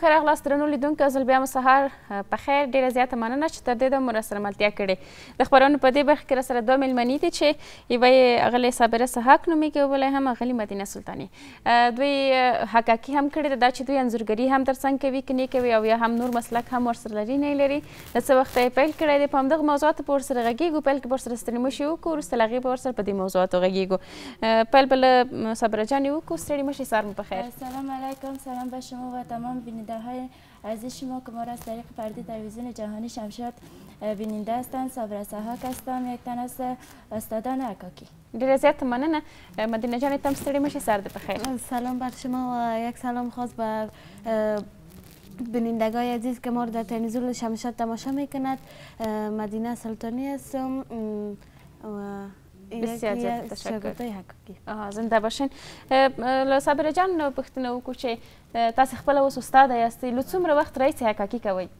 ما طول 6 ماه میشه که حقاقی میکنم و استادای شاگردای زیادی در این بخش داشتیم که حقاقی رو یاد گرفتن. حدودا څومره شاگردانی به مو درلودلې؟ حدودا یک 30 نفر شاگرد داریم. ډېر ښه دا کار مو چې پیل کړ پیل یې څنګه و سخت و درته څنګه انګیزه پیدا شوه چې پیل کړئ حقاقی؟ خب حقاقی که است اولش مشکل می باشه و مرور زمان که آدم یاد بگیره آسان و خوبتر میشه که حقاقی کنی و یاد بگیری. بسیار خوب. مدینه جان خودت چقدر وقت میشه که حقاقی میکنی؟ ما 5 ماه میشه که حقاقی میکنیم دیگه. بسیار خوب. تا فعلا بخیر شاگرد هستی چی وقت بخیر استاد میشی؟ دیگه بین اون وقتا شاید استاد شی. خب بسیار خوب. ایره به ما بگو که تا هنوز چی چیزی را ساختی؟ اینی که از ما میتونیم در موبایل خود بانیم مثلا دست ما بند می باشه موبایل خود تصویری که همراه کسی گپ بزنیم میتونیم موبایل خود بانیم گپ بزنیم که از چوب چنار ساخته شده. خب چه قسمی را ساختی؟ حدود چند روزه گرفت؟ حدود 2 ماه را گرفت که این را ساختیم. خب یعنی زیاد زحمت کردین برشان. بسیار خوب. و از صابره جان پرسان میکنیم که در حقاقی چی سخت است به نظرتان؟ در حقاقی که یاد بگیریم به مرور زمان آسان شده میره. ساختن چی که جور کردیم کلکین که جور کردیم یکم مشکل بود تا که تمام مراحل طی شد کلکین جور کردیم یکم مشکل. اینجا آوردین؟ نه آوردین به نظرم نه. خیر باشه. در حدود چند روز کلکین جور کردین؟ در حدود 1 هفته. خب ایره با ما بگین که در حقاقی چی ضرورت می باشه؟ در حقاقی پنسل، اسکنر، کمی هم رسمیه داشته باشیم. روز آمده که خود افگار کرده باشین؟ روزا زیاد شده تا که یاد گرفتیم زیاد خود افگار کردیم. خب بسیار خوب. اگر یک فرد بخواهد که حقاقی رو یاد بگیره از کجا باید شروع کنه؟ حقاقی رو اول که یاد بگیرن باید از چوب چنار یاد بگیرن به خاطر که چوب چنار نرم می باشه افگار نمیشن و آسانی میتونن از طریق چوب چنار یاد بگیرن. یک تصویر همکارای ما گرفته روی از گپ میزنیم که از چی ساخته شده چقدر وقت گرفته؟ این کلکین می باشه که از چوب خاص ساخته شده و حدود 1 هفته طول کشیده تا که ما جور کردیم. خب این یک نمونهش می باشه میتونیم به طور از کلان هم جور کنیم و کلان میتونیم جور کنیم. بسیار خوب. و این تصویر این تصویر ما که می باشه این یکی از پدنوس های ما می باشد که دیزاین مختلف داره و از چوب خار ساخته شده. خب این چقدر مدت گرفته؟ مدت از 1 هفته بیشتر. خب کار ازی به نظر من یک ذره ظریف است نه؟ بله. خب بسیار خوب. این میوه‌دانی می باشه که از چوب شیشم ساخته شده. از چوب شیشم. خب بسیار خوب. و ایره در چند روز جور کردین؟ ایره در حدود 5 روز. بسیار خوب. یک تصویر دیگه هم داریم. یک چیز دیگه است باش که همکارا تصویرش بگیرن کی چی است؟ قوطی زیورات می باشه میتونیم وسایل آرایشی زیورات این چیزای ما رو در داخل قوطی باریم. خب بسیار خوب. ایره در چند روز جور کردین؟ ایره در حدود 2 هفته. و اینجا بسیار کار ظریف داره. ایره چه قسمی انجام دادین؟ توسط اسکنر. خب بسیار خوب. اول که یک چیزی را اسکنه میکنین یا مور استفاده میکنین برش از چی شروع میکنین؟ مثلا اول او را کت پنسل یا چیز دیگه نقاشی میکنین بعد از او سر از او کار میکنین یا چطور؟ اول خودچوبش میباشه که ضرورت میباشه بعد همراه پنسل نقاشیش میکنیم همراه اسکنه جورش میکنیم. خب بسیار خوب. از مدینه جان میشنویم که چی چیز برات حقاقی سخت بود؟ پتنوس. خب بر تو این سخت است یک چیز را اسکنه بزنی و را جور کنی و یا هم رسامیشه؟ نه رسامیشه. نه اسکنه. خب او سخت است براتان. دیگه چی چیز را ساختین شما؟ دیگه اینی و موبایل که میمونی؟ این موبایل. دنی و که تو از موبایل دنی. خب بسیار خوب. در خانه کی امرایتان کوشش میکنه و از استاد چه قسمی یاد میگیری چیزایی که مربوط به حکاکی میشه؟ چی چیز برات زیاد آسان بود در حکاکی؟ در حکاکی به خاطر موبایل که میمونی بر ما آسان بود به خاطر که از چوب چنار ساخته شده. چوب چنار که از نرم است و به زودی زود کار میشه. خب بسیار خوب. از مدینه جان هم پرسان میکنیم که در عموم چقدر وقت ما میتونیم یک حکاک خوب شویم به نظرتان؟ استاد برچان چی گفته؟ استاد بر ما گفته باید 1 سال و 2 سال کار کنیم تا که حکاکی را درست یاد بگیریم. خب بسیار خوب. از مدینه جان بسیار زیاد تشکر. از خودت زنده باشی. دیگه در عموم به نظر من که چیز برداشت کردم از گپای شما که و همچنان صابره جانم گفت که چیزی که بسیار آسان است همون چوب چنار است که نرم است و از او بسیار به خوبی استفاده میتونیم. کدام وقت شده دست کار کرده باشی در کار؟ روزای 2 روز 3 روز که نو یاد میگرفتم دستم پاره کردم. خب باز در خانه گفت که نرو چی نجاری میکنی دست کار کردی؟ گفتم که من رفتم حکاکی زیاد علاقه من داشتم به حکاکی. گفتم دستم اوگار کردم با سرم. گفت خیر نابلد هستی تا که یاد بگیری. در خانه دیگه کس دیگه خورام است که این کار کرده باشن حکاک باشن یا برش انگیزه دادی که حکاک شون یا خیر؟ خیلی تشویقشان میکنم که میگم بیایم بخونیم بسیار خوب است حکاکی. میگه که نه دیگه مصروف خانه می باشن نمیتونن که بیایم. بسیار خوب. صابره جان آیا حکاکی به رسامی هم ربط داره یا خیر؟ اگر دارن چقدر روابطشان با هم نزدیک است؟ حکاکی خب به رسامی زیاد ربط نداره. میشه رسامی داشته باشیم خب زیادتر در رسامی مربوط به حکاکی نمیشه. خب هم چیزی که نقاشی میکنین به نظرتان خودش یک رسامی نیسته؟ رسامی خود ضرورت برش بیشتر نمی باشه چون امرای پنسل تر همیشه بعد از امرای اسکنه میتونیم جورش کنیم. در اوایل که شروع کردین شما همین نقش خودتان منداختین یا رسم میکردین و یا استاد برتان نشان میداد؟ در اول استاد امرای ما کمک میکرد، نقش منداخت، دیزاینش چیزایش جور میکرد امرای پنسل، بعدا ما روش اسکنه میکردیم. بسیار خوب. روز شده که خودت یک آثار دیده باشی که حکاکی شده باشه و خواسته باشی که خودت او را حکاکی کنی؟ بله بوده. خب بسیار خوب. تا از مدتی که شروع کردی تا فی الحال چقدر آثار داری؟ تو تخمینا تعدادش معلوم است یا خیر؟ این تعداد وسایل که آوردیم خب بیشتر نمونه‌ای میباشن که آوردیم. دیگرش که است در کورس که ما جور میکنیم ما مزدورشگاهی که است بیشترین وسایل ما در میباشه که زیادترش آورده ندانستیم. خب بسیار خوب. از کدام نمونه حکاکیتان بسیار زیاد تعریف شده از طرف استاد و یا هم تشویقتان کرده؟ از طرف استاد ما بیشتر کلکین را که جور کرده بودیم بیشتر استاد امور خوش کرده. خب او کلکینی که جور کردین چقدر مدت گرفت؟ 1 هفته. خب استاد هم امرایتان هم کار بود یا نه اما خودتان کار کردین؟ استاد یگانجاش بر ما مشوره میداد دیگه تقریبا خودمون جورش کردیم. بسیار خوب. مدینه جان میگه که آیا تمرین هم میکنی در خانه یا تنها در جایی که تو میری هم استاد میباشه خودت امراش تمرین میکنی؟ نه تمرین در خانه میکنم به خاطر که سمسه دستم رو شوه تمرین در خانه زیاد میکنم. خب در خانه در کدام تمرین میکنی و همچنان درس هم میخوانی در پالیش یا خیر؟ درس هم میخونم و تمرین هم میکنم. 1 ساعت در سرش میشینم خوب کار میکنم رسامی میکنم باز میگیرم کتسکنه میکنم باز جور میشه باز میرم به استاد ما نشان میدم و میبینم میگه سیست. بسیار خوب. صابره جان در عموم اگر بگوییم یک کس میخواه حکاک شوه چی باید کنه؟ آیا هر کس میتونه حکاک شوه یا خیر؟ کسایی که علاقت بیشترش داشته باشن میتونن که حکاک شون. نه تنها حکاک شون میتونن که بسیار از وظایف دیگر هم انجام بدن. میتونن که خیاط شون، حکاک شون و بعض از شغلای دیگر. بسیار خوب. از مدینه جان یک پیام میشنویم به بینندای ما که چی گفتنی داره؟ پیام ای است که دختر خانمان نباید در خانه بشیند و کوشش تلاش کند که بیاید در مرکزهای دیگری که بیاین درس بخوانند، بگیرن یاد بگیرن تا که برای آیندهشان خوب است و باید کوشش تلاش کنند که در خانه نشینند. بسیار خوب.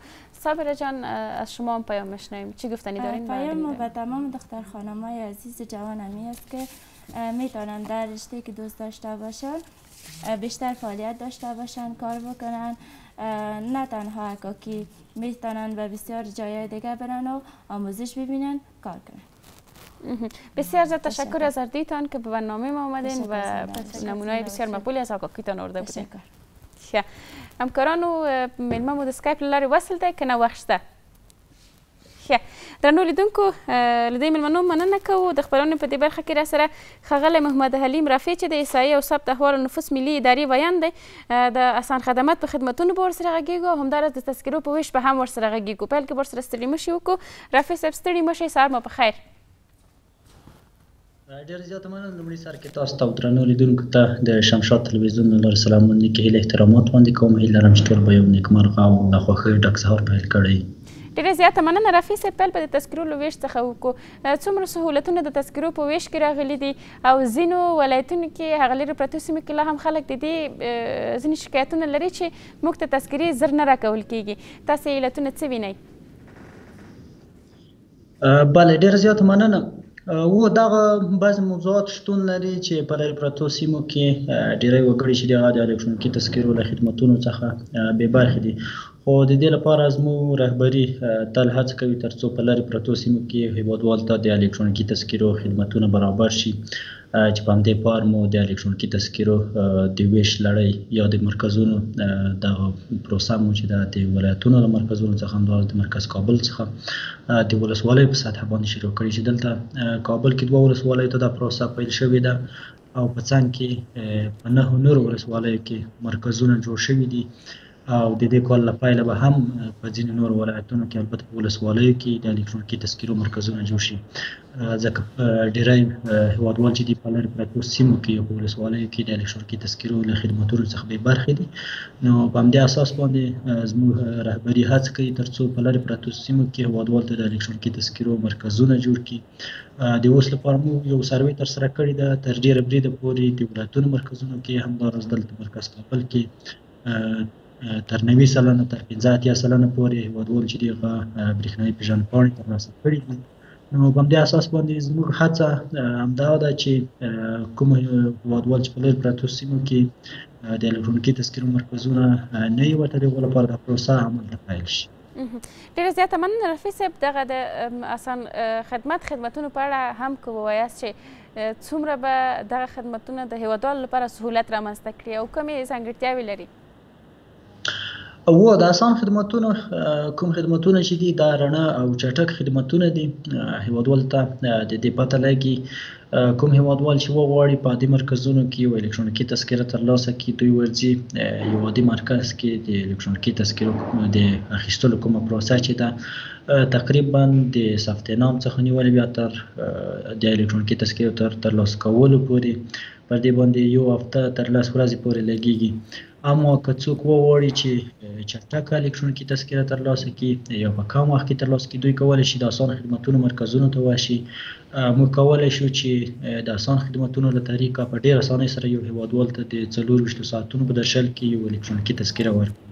همداراز تولد کارت که چېرته یو هیوادوال وغواړي د 2 دقیقو په جریان کې موږ کولی شو چې دوی ته تولد کارتونه توزیع کړو. همداراز د مړینې کارتونه دي او له دې سره په څنګ کې د الکترونیکي تذکرو له خدمتونو څخه وروسته خدمتونه د اسان خدمتونو برخه کې شتون لري او په څنګ کې موږ یو نوې پروسه شروع کړې ده.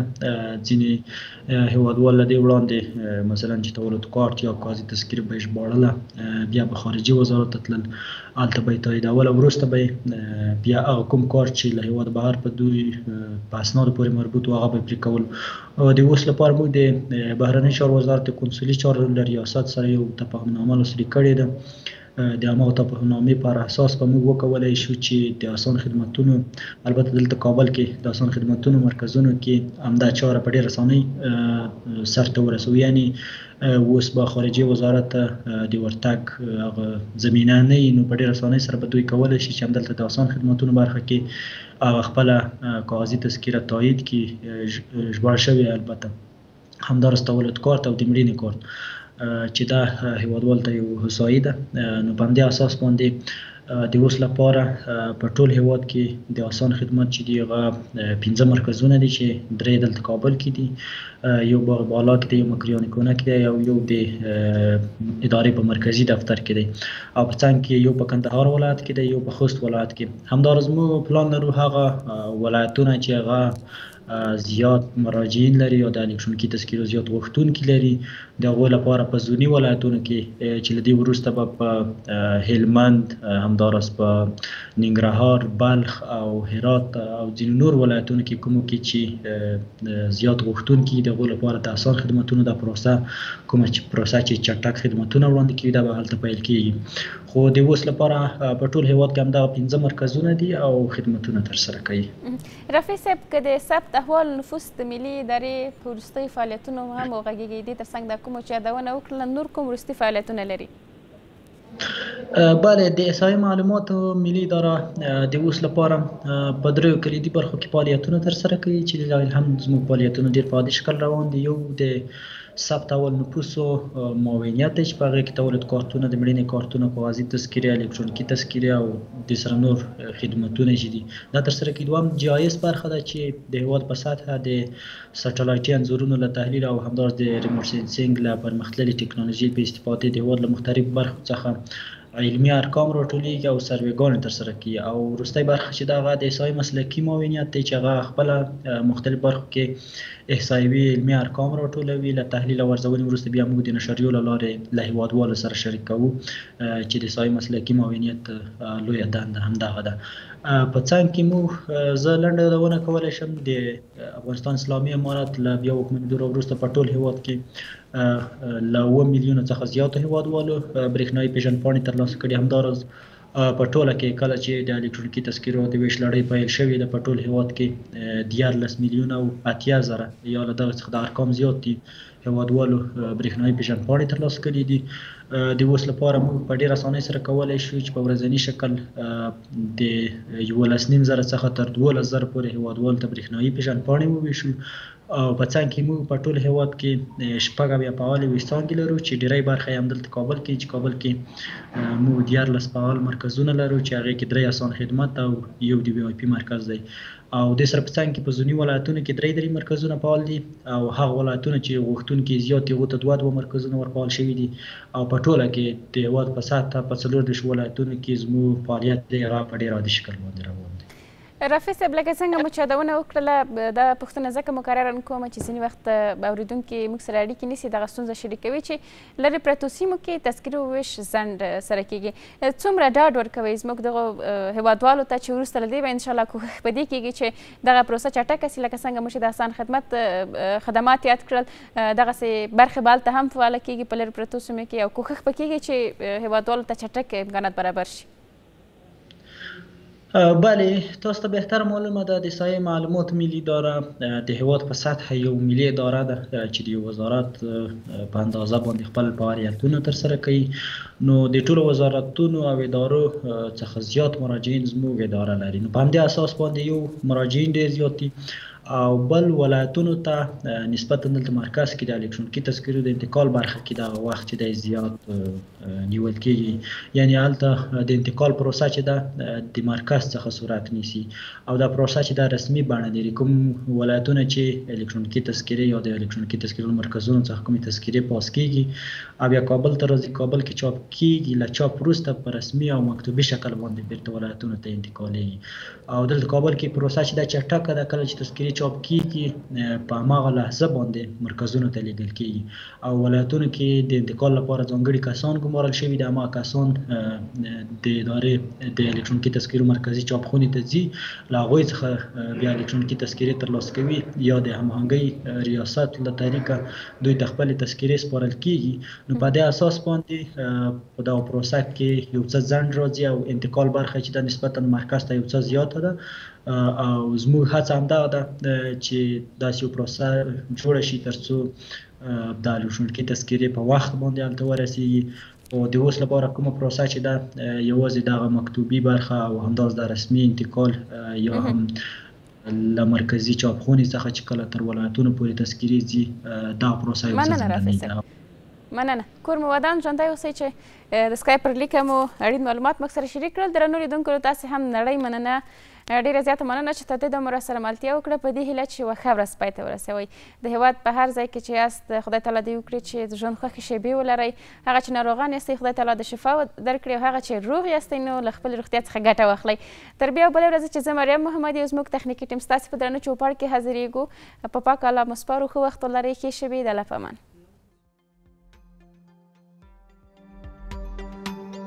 له لیدلو مو مننه.